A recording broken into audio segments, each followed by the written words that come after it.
ሰላም ጤና ይስጥልን ውድ የጀግና ጥበብ ቻናል ቤተሰቦች፣ ዛሬ ማንም በመኖር ውስጥ የማይነግርህን አንድ ሁለት ወይም ሶስት ነገሮች እነግርሃለሁ።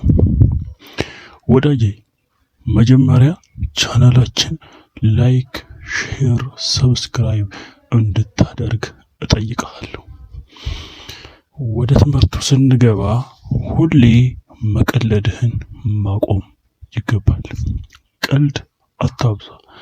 ቀልድ ማለት ሰዎች የሰዎችን ክብር ወይም የሰዎችን ጭንቅላት የሚለኩበት ነው። ማለትም መቼ መቀለድ እንዳለባቸው የሚያውቁትን ሰዎች በተለያየ የኑሮ ሂደት ውስጥ ሲኖሩ ቀልደኛ ሰዎችን ከቁም ነገር አይቆጥሯቸውም። ማለትም እውነት እንኳ ቢናገሩ ልክ እንደ ዋሹ ይቆጠራሉ። ስለዚህም አንተ እንደ ዋሹ መቆጠር የማትፈልግ ከሆነ ሁሌ መቀለድህን አቁመህ መቼ መቀለድ እንዳለብህ እወቅ። ወዳጄ መቼ መቀለድ እንዳለበት እንደሚያውቅ ሰው ብልህ ሰው የለም። ቀልደኞች በግንኙነታቸው በሁለ አንተናቸው የተናቁ ናቸው። ማለትም መቼ መቀለድ እንዳለባቸው የማያውቁ ሰዎች። አንተ ግን ጀግናዬ መቼ መቀለድ እንዳለብህ ልታውቅ ልትረዳ ይገባል። መቼ መቀለድ እንዳለብህ እወቅ። ሁሌም ቀልድ መቀለድህን አቁም። ቀልድን አታብዛ። ይህን ሚስጥር ማንም አይነግርህም፣ ማንም አስተውሎትም አያውቅም። መቀለድ ማቆም መቻል አለብህ። ስለዚህ ጀግናዬ መቀለድህን አቁመህ ኮስታራ እንዲሁም ኃላፊነት የሚሸከም ወንድ ልጅ ልትሆን ይገባል። ሌላኛው ምክሬ ወይም ሁለተኛው የህይወት ድብቁ ህግ፣ ስለ ራስህ አታውራ።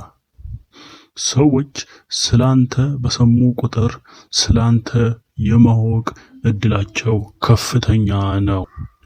ስለ ራሱ የሚያወራና ካርታውን እያሳየ የሚጫወት ሰው አንድ አይነት ነው። ሁለቱም በቀላሉ የመሸነፍ፣ የመያዝ፣ የመበለጥ እድል አላቸው። ስለዚህ ጀግናዬ አንተ ስለ ራስህ ማውራትን ማቆም አለብህ። ይህንን ነገር ማንም ሰው ሊነግርህ አይፈልግም። ምክንያቱም ስላንተ ማወቅና ስላንተ እርምጃዎች ያንተን እርምጃዎች መቆጠር ስለሚፈልግ። ስለዚህ ድብቅ መሆን ይገባሃል። አንተ ስለ ራስህ ማውራትን ለማንም ማቆም አለብህ። ስለ እርምጃዎችህ፣ ስለ ቀጣዮቹ የምትሄድባቸው ሂደቶች፣ ስለምትሰራቸው፣ ስለምትማረው፣ ስለምታደርገው ነገር ሁሉ ለራስህ እንጂ ለሰዎች ልትናገር አይገባም። ምክንያቱም ብዙ የተነገሩ እቅዶችና ይሆናሉ የተባሉ ነገሮች ሲከሽፉ ስለሚታዩ፣ በዋነኝነት ደግሞ ሰዎች የሰዎችን እርምጃ ካወቁ እነርሱን የማጥቃት በቂ የሆነ መረጃ ይኖራቸዋል። ስለዚህም አንተ ስለ ራስህን ማውራት ማቆም አለብህ። ይልቁንም ስለ ሰዎቹ ልትጠይቅ ይገባል። ነገር ግን አንተ ለመጥፎ ሳይሆን ለበጎ ነገር ለመጠቀም። ሰዎች በአብዛኛው ጊዜ ስለ ሰዎች እያወሩ ትሰማለህ። ምክንያቱም ስለ ራሳቸው ማውራት ስለማይፈልጉ፣ እንዲሁም ስለ ራሳቸው የሚያወሩት ስለሌላቸው። አብሶ ለእንደነዚህ አይነት ሰዎች ስለ ራስህ የምታወራ ከሆነ ማለትም ቁጭ ለሚሉ ሰዎች ያንተን ጠላቶች እንደ ማብዛት ይቆጠራል።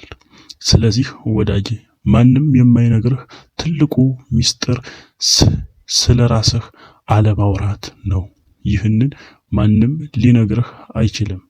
በራሱ ህይወት ውስጥ እያዳበረው ይሄዳል እንጂ ማንም ኢብን ለልጁ እንኳን አይነግረውም።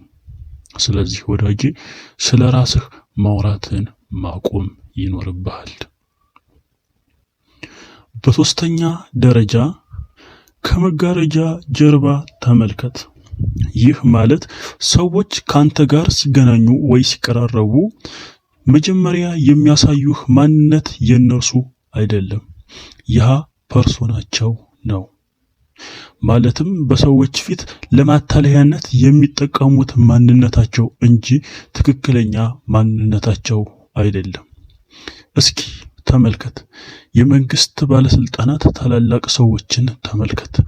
በቴሌቪዥን ላይ ሲቀርቡ የሚያወሩት እና የሚያደርጉት ድርጊት ትክክለኛ ማንነታቸው አይደለም።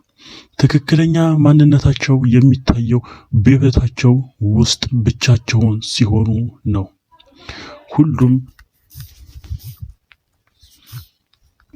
ሁሉም በሚባል ደረጃ ታዋቂ ሰዎችን ተመልከት።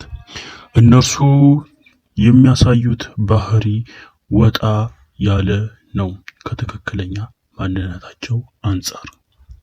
ይህም ሰዎች ሊያዩት የሚፈልጉትን ተግባር በማሳየት ሰዎችን አድናቆትን እንዲሁም ደግሞ ተደናቂነትን የማግኘት ፍላጎት ወይም የማግኘት ጥበብ እንለዋለን። እኒህ ታላላቅ ሰዎች፣ እኒህ የመንግስት ባለስልጣናት እና ታዋቂ ሰዎች ብዙውን ጊዜ የሚያደርጉት ተግባር ከካሜራ ፊት የሚታየው አይነት ላይሆን ይችላል። በተቃራኒው ሰዎች እንዲያደንቋቸውና እንዲወዷቸው የሚያደርጉት ምግባር እንጂ ትክክለኛ ማንነት አይደለም። ስለዚህ ሰዎች እያታለሉህ ወይም ደግሞ እየሸወዱህ እንደሆነ ማወቅ ይኖርብሃል። ይህን ደግሞ የምታውቀው የሰዎችን የስነ ልቦና ሳይኮሎጂ በማወቅ ነው። እነዚህን ቪዲዮዎች እንዲሁም የመሳሰሉትን የስነ ልቦና ላይ የሚያጠኑ ትክክለኛ ዳርክ ሳይኮሎጂዎችን የምለቅበት ቻናል ስለሆነ ቻናላችን ላይክ፣ ሼር፣ ሰብስክራይብ እያደረግ አዳዲስ መረጃዎች እንዲገቡልህ የደወል ምልክቷን ተጫን እላለሁ። በመቀጠልም ደግሞ የተለያዩ በሰዎች ላይ የሚያጠኑ ሰዎች የማይሆንን ድብቅ ህግጋት የማወራበት ቻናሌ በመሆኑ እኔም አንተም እየተማማርን የምንቀጥል ይሆናል። ቤተሰብነታችን ካጠነከርን የዛሬው ትምህርታችን በእነዚህ 3 ነገሮች ላይ ያጠነጠነ ነው። ስለዚህ ጀግናዬ ከሰዎች ጋር ባለህ ግንኙነት የመጀመሪያ ኤክስፕሬሽናቸውን ሳይሆን ከመጋረጃው ጀርባ ያለውን ማንነታቸውን ተመልከት። ዛሬ 3 የተለያዩ ነገሮች ላይ ተነጋግረናል። እነዚህን ነገሮች ለህይወትህ ገንዘብ አድርገህ መያዝ ከቻልክ በህይወትህ እጅግ በጣም የተከበረና በሰዎች ዘንድ ትልቅ ቦታ ያለው ማንነት መገንባት ትችላለህ፣ እንችላለን። በቀጣይ ቪዲዮ እስከማገኛችሁ ሰላም ሁኑልኝ።